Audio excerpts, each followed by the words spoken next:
আব্দুল কাদের জিলানী রাহমাতুল্লাহি আলাইহি মাদ্রাসার ছাত্রদের মতো ইলম শিক্ষার জন্য গড় থেকে বাইর হবে। আব্দুল কাদের জিলানী রাহমাতুল্লাহি আলাইহি ইলম অর্জন করার জন্য গড় থেকে বাহির হইলেন। তার বন্ধুরা আব্দুল কাদের জিলানী রাহমাতুল্লাহি আলাইহির সঙ্গে আসলেন। আব্দুল কাদের জিলানী রাহমাতুল্লাহি আলাইহি মাদ্রাসার মধ্যে যাবে। ইলমে দ্বীন শিক্ষা করা প্রত্যেক মুসলমানের উপর ফরজ। আব্দুল কাদের জিলানী ইলমে দ্বীন শিক্ষা করার জন্য বাহির হবে।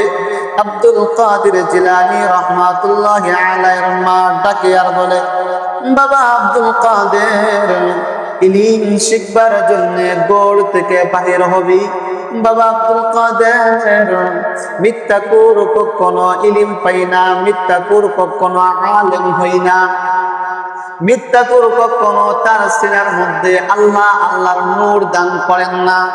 ও বাবা আব্দুল কাদের, আমি তোমার মা একটা ওসিয়ত করে দেই, একটা নসিহত করে দেই, একটা কথা বলে দেই।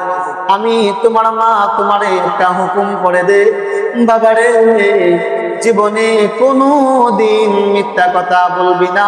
আমি তোর মা তোরে ওসিয়ত করে দিলাম, কোনোদিন মিথ্যা কথা বলবি না। আব্দুল কাদের জিলানী রাহমাতুল্লাহি আলাইহি বলেন, আম্মা জান, দোয়া করবেন, মিথ্যা কথা বলবো না। ইলম শিখবার জন্য বাহির হইলে নৌপথে যাওয়া লাগে, জলপথে যাওয়া লাগে, জলপথে যাওয়া লাগে। হঠাৎ করে নৌকার মধ্যে আব্দুল কাদের জিলানী উঠলেন, তার বন্ধুরা নৌকার মধ্যে উঠলেন। নৌকা মধ্য নদীর মাঝে চলে গেলেন। মধ্য নদীর মাঝে চলে যাওয়ার পরে হঠাৎ করে নৌকার মেশিনের সাউন্ড কমে গেলেন। ডাকাতগুলো দাঁড়ায়া গেলেন, তোমাদের মধ্যে কি কি আছে? স্বর্ণ মুদ্রা সবগুলো বাহির করো। ডাকাত মানুষদেরকে ধরে আর বলে, তোমাদের কাছে কি কি আছে? স্বর্ণ মুদ্রা বাহির করো। আব্দুল কাদের জিলানী রাহমাতুল্লাহি আলাইহি তার বন্ধুরা আশ্চর্য হয়ে গেলেন। ইলম অর্জন করার জন্য যাব, তেমন টাকা পয়সা নাই, কিছু টাকা পয়সা আছে, ডাকাতে নিয়ে নেবে, কেমনে কি করি? মানুষগুলো হয়ে আল্লাহ শুরু করে দিল। সমস্ত মানুষের স্বর্ণ মুদ্রা ছিনাইয়া নিল। আব্দুল কাদের জিলানীরও স্বর্ণ মুদ্রা ছিনাইয়া নিল। স্বর্ণ মুদ্রা ছিনানোর পরে সমস্ত মানুষ হাউ মাউ করে কান্দে, স্বর্ণ মুদ্রা ছিনাইয়া নিল, স্বর্ণ মুদ্রা টাকাতে নিয়ে নিল। সমস্ত মানুষ কান্নাকাটি শুরু হয়ে গেল।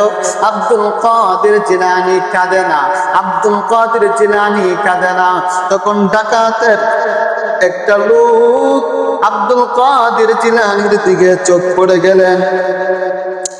ডাকাতের একজন লোক আব্দুল কাদের জিলানীর চোখে চোখ পড়ে গেলেন।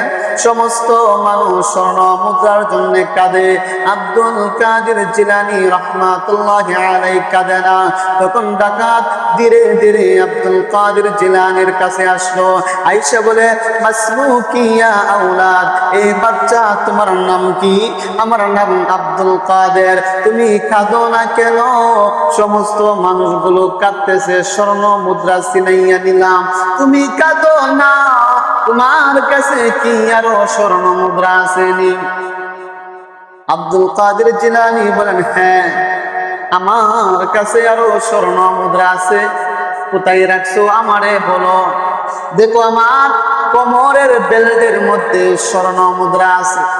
ডাকাতের সর্দার দূর থেকে বাচ্চার ওই ঘটনাটা দেখলেন। ডাকাতের সর্দার ধীরে ধীরে আব্দুল কাদের জিলানীর কাছে আয়েশা বলে, মাসমুকি ইয়া আওলাদ, বাচ্চারে তোমার নাম কি? আমার নাম আব্দুল কাদের। তোমার নাম যদি আব্দুল কাদের হয় তাহলে তোমার ওই ফ্যানের বেল্টের ভিতরে স্বর্ণ মুদ্রা আছে, আমরা তো দেখলাম না। ওই বেল্টের ভিতরে স্বর্ণ মুদ্রা আছে, আমরা তো জানতাম না। তাহলে তুমি কেন বলে দিলে তোমার প্যান্টের বেল্টের ভিতরে স্বর্ণ মুদ্রা? আব্দুল কাদের জিলানী রাহমাতুল্লাহি আলাইহি বলেন, ডাকাতের সরদার শুনে আমি ইলম শিখবার জন্য ঘর থেকে বাহির হইলাম। ইলম অর্জন যারা করবে, মিথ্যা কথা বললে আল্লাহর ইলম অর্জন করতে পারবে না। ইলম শিখবার জন্য আমি ঘর থেকে বাহির হইলাম। তখন আমার মা বলে দিয়েছে, বাবা আব্দুল কাদের, জীবনে কোনোদিন মিথ্যা কথা বলবি না। আমি যদি মিথ্যা কথা বলি আমার মার ওসিয়ত নষ্ট হয়ে যাবে। আর আমি কেমনে মিথ্যা কথা বলি? আমার নবী হলো মুহাম্মদুর রাসূলুল্লাহ সাল্লাল্লাহু আলাইহি ওয়াসাল্লাম, মুহাম্মদ নবীর উম্মত। আল্লাহ যদি কিয়ামতের দিন জিজ্ঞাসা করে, ও মুহাম্মদ নবীর উম্মত, তুই কেমনে মিথ্যা কথা বললি? আল্লামাহুল বায়ান, আমি আল্লাহ তো কথা বলার শক্তি দান করেছিলাম, ওই কথা বলার শক্তি আমি আল্লাহ দিয়েছিলাম। আমি আল্লাহ তোরে বুবা বানাই নাই, আমি আল্লাহ তোরে মায়া কইরা মানুষ বানাইলাম। আল্লামাহুল বায়ান, আমি আল্লাহ কথা বলার শক্তি দান করলাম। সেই দিন আমি আব্দুল কাদেরকে কে বাঁচাবে?